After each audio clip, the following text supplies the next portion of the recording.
Master D Aikorondi mambo ulengende vakutonza tambo didai mukambo ndikati dai mambata zvakanaka nasizero mangwana oita chakanaka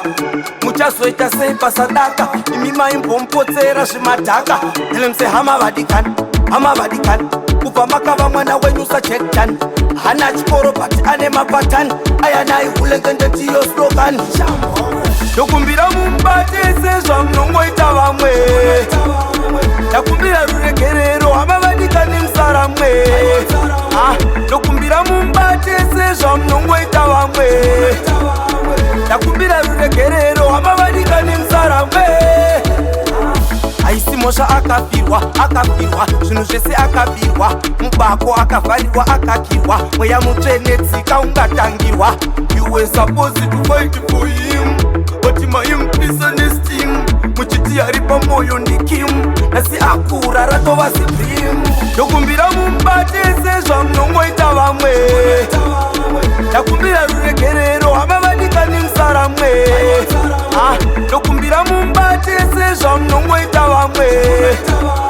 ndakumbira ruregerero hama vadikani musaramwe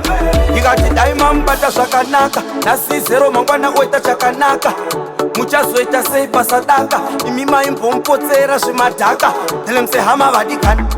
vadikani kubva makava mwana wenyu sajektani hana chikoro but ane mapatani ayanai ulengende ndiyo slogan